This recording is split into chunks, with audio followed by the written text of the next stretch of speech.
गोष्ट कशी व्हायचं तुझं असं माझ्या घरी किंवा मी कोणाच्या घरी ही काही गोष्ट व्हायचं काय. पण या बैठकीमुळे काय संभ्रमावस्था झाली सगळी. तुम्हाला उद्योग नाही. 31 तारखेला मुंबईमध्ये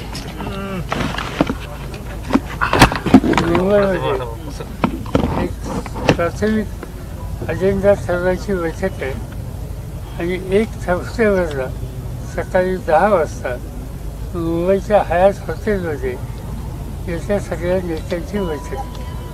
साधारणतः या बैठकीमध्ये 30 ते 40 नेते वेगवेगळ्या राजकीय पक्षाचे आणि इंडियामध्ये एकत्रित काम केलं पाहिजे असं म्हणणारे एकत्रित येतील.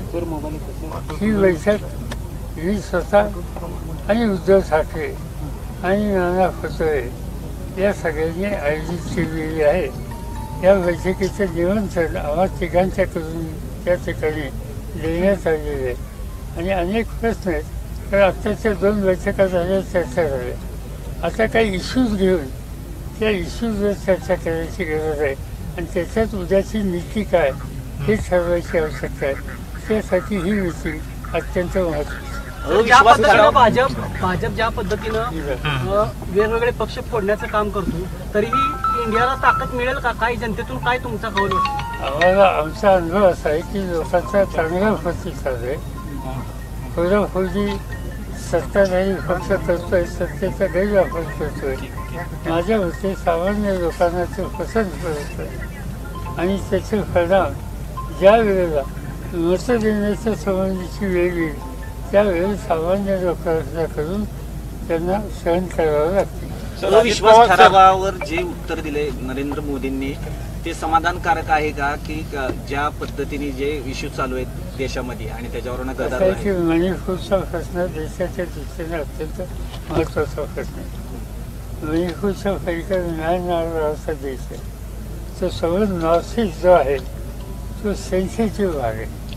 पलीकडे चायना आहे, काही ठिकाणी पाकिस्तान आहे, काही ठिकाणी म्यानमार आहे आणि त्यामुळं आत्तापर्यंत संसदेमध्ये हा जो नॉर्थ ईस्टची सगळी राज्य आहेत त्याचा कुठलाही प्रश्न आला तर तो गांभीर्यानं त्याच्याकडे बघायचं हा दृष्टिकोन सगळ्यांनी स्वीकारलं.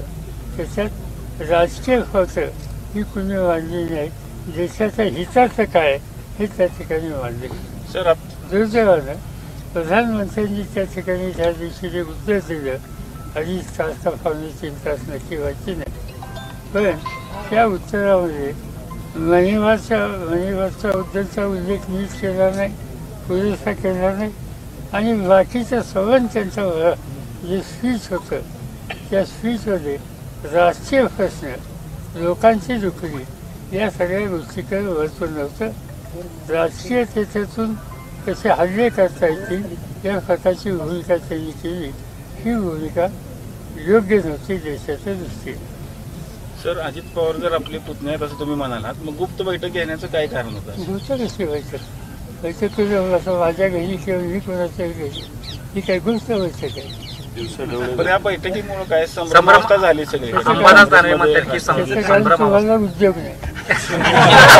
मोदी साहेब म्हणत होते की पवार साहेब यापूर्वीच पंतप्रधान होऊ शकले असते. काय नेमकं तुम्हाला कशासाठी त्यांचं असं वारंवार हे सांगणार?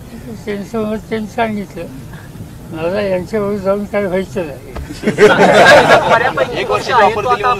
बऱ्यापैकी पक्ष जो आहे तो सत्तेमध्ये आहे तरीही दुसरी बाजू विरोधकाची पण आपण बजावताय. लोकांमध्ये संभ्रम आहे. नक्की काय असं समजावं असे वातावरण? ज्यावेळेला मतदान देण्याचा प्रसंग येईल त्यावेळेला योग्य निर्णय घेतील. सांगोला असं आहे की आमचं स्वच्छ मत असं आहे. तुम्ही एकच आम्ही असो किंवा होतो किंवा पुढे होऊ, पण हे सगळे होताना भाजप ही विचारधारा आमच्या चौकशीत बसत. सोलापूर जिल्ह्याला आज आपल्याला अजित पवारांबरोबर गेलेले बबनराव शिंदे असतील, यशवंत माने असतील, ते सगळे आपल्या सोबत होते. नाही, स्टेजवर दिसते कार्यक्रम हो पाहिलं दिसत. ते असे गेले, तुम्हाला भेटायला आले होते ते असे गेले.